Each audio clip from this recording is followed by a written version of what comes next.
নমস্কার, অ্যাসর্টেড রেসিপিজে আপনাদের স্বাগত।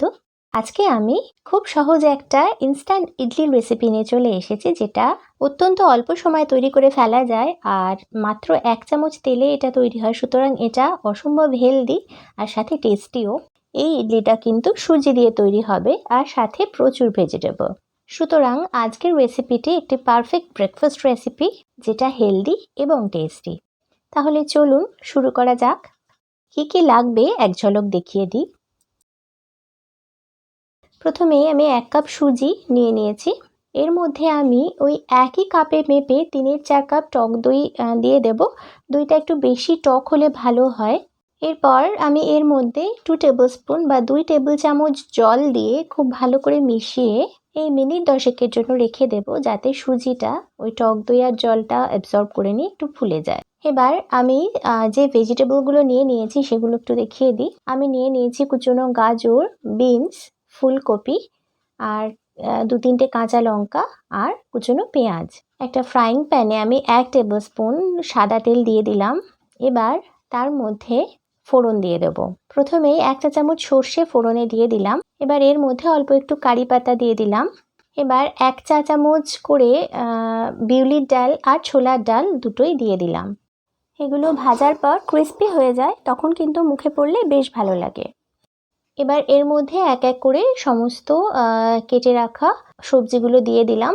এইটাকে কিন্তু খুব বেশি সময়ের জন্য রান্না করার দরকার নেই, মানে একদম যে নরম করে ফেলতে হবে এরকম ব্যাপার নয়। একটু ভালোভাবে নেড়েচেড়ে মিশিয়ে জাস্ট একটু ফ্রাই হলেই, অল্প একটু ভাজা হলেই আমরা এটাকে নামিয়ে নেব। স্বাদ মতো নুন দিয়ে দিলাম। আরও একবার সমস্তটা ভালো করে মিলিয়ে মিশিয়ে নিলাম। আজ আমি এই ইডলিটা মাইক্রোওয়েভ ওভেনে তৈরি করছি, তবে যাদের সেই সুবিধা নেই তাদের কিভাবে তারা কড়াইতে এটা তৈরি করতে পারেন সেই সমস্ত পদ্ধতিটা আমি বলে দেব। সুতরাং সম্পূর্ণ ভিডিওটি দেখতে থাকুন। মোটামুটি মিনিট 10 হয়ে গেছে। সুজিটা কিন্তু পুরো টক দই আর জলটাকে অ্যাবজর্ব করে নিয়েছে, আপনারা দেখতেই পাচ্ছেন। এরপর আমি আরও একটু জল দেব। প্রথমে আমি 1/2 কাপ জল দিয়ে দিলাম। এবার এটা আমি ভালো করে মিশিয়ে দেখে নেব থিকনেসটা বা কনসিস্টেন্সিটা। তারপর বুঝে যদি প্রয়োজন হয় আরও একটু জল দেব। আরও একটু জল লাগবে, তাই আমি 1/4 কাপ জল নিয়ে নিলাম। খুব ভালোভাবে মিশিয়ে নিলাম।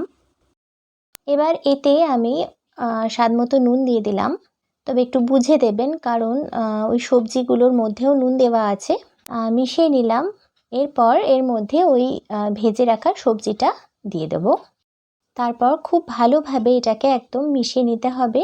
আপনারা হয়তো জানেন যে ইডলির ব্যাটার কিন্তু ওভারনাইট এটাকে ফার্মেন্টেশনের জন্য রেখে দিতে হয়, কিন্তু আমি আজ যেহেতু ইনস্ট্যান্ট ইডলি তৈরি করছি, তো তার জন্য একটা ট্রিক রয়েছে যেটাতে ওই একই এফেক্ট আমরা পাবো, আর সেটা হলো ফ্রুট সল্ট। আমি এখানে 1 স্যাশে ফ্রুট সল্ট ইউজ করেছি। যে কোনো ব্র্যান্ডের আপনারা ইউজ করতে পারেন, তবে লেমন ফ্লেভারটা হলে বেশি ভালো হয়। এবং তার মধ্যে এটাকে অ্যাক্টিভেট করার জন্য 1 চা চামচ জল দিয়ে দিলাম। এবার আর বেশিক্ষণ দেরি করা যাবে না, খুব চটপট করে আমাদের পরবর্তী স্টেপটা করে নিতে হবে। আমি এটা মাইক্রোওয়েভ ওভেনে করছি, আপনাদের আগেই বলেছি। সুতরাং আমি microwave oven proof idli stand নিয়ে নিয়েছি এবং তাতে অল্প করে তেল দিয়ে একটু গ্রিস করে নিলাম। এবার 1 হাতা করে ব্যাটার দিয়ে দিলাম।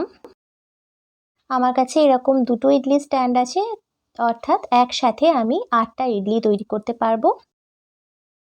একটার উপরে একটা এভাবে আমি বসিয়ে নিলাম।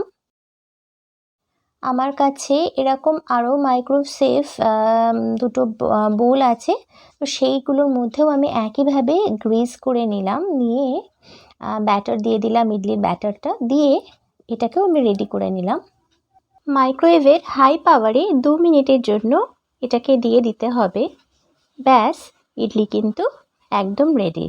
আপনারা বিশ্বাস করতে পারবেন না, এত অল্প সময় এটা হয়ে যায়।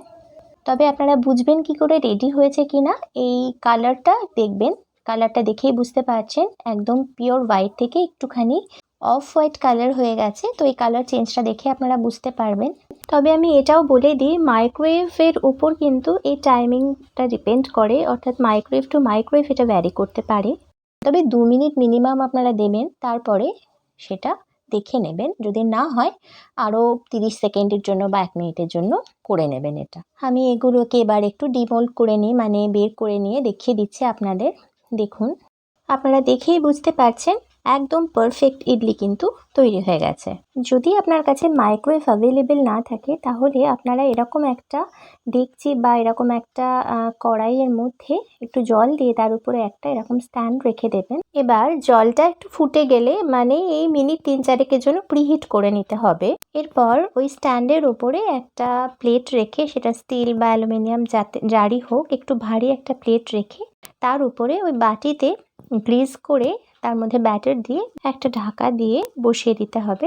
5 থেকে 7 মিনিটের মধ্যে ইডলি কিন্তু একদম রেডি হয়ে যাবে। আর যদি আপনার কাছে ইডলি স্ট্যান্ড থেকে থাকে তাহলে ওই জলের উপর স্ট্যান্ড বসালেই হয়ে যাবে। আর এই ইডলিগুলো আমি হোয়াইট চাটনির সাথে সার্ভ করছি। এটার রেসিপি চ্যানেলে দেওয়াই আছে, আর আমি লিঙ্কও অ্যাড করে দিলাম, আপনারা চাইলে দেখে নিতে পারেন।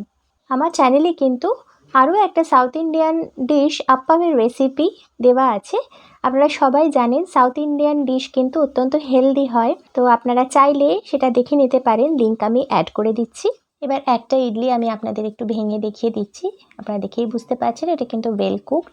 দেখে কিন্তু কোনোভাবেই বোঝা সম্ভব নয় যে আমরা এটা সুজি দিয়ে তৈরি করেছি, এটা অথেন্টিক ওয়েতে তৈরি হয়নি।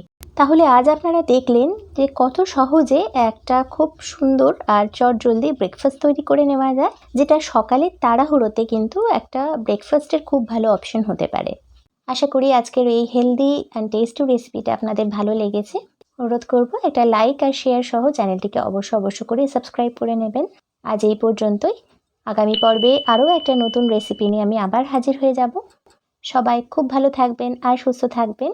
সম্পূর্ণ ভিডিওটিতে আমার সাথে থাকার জন্য অসংখ্য ধন্যবাদ।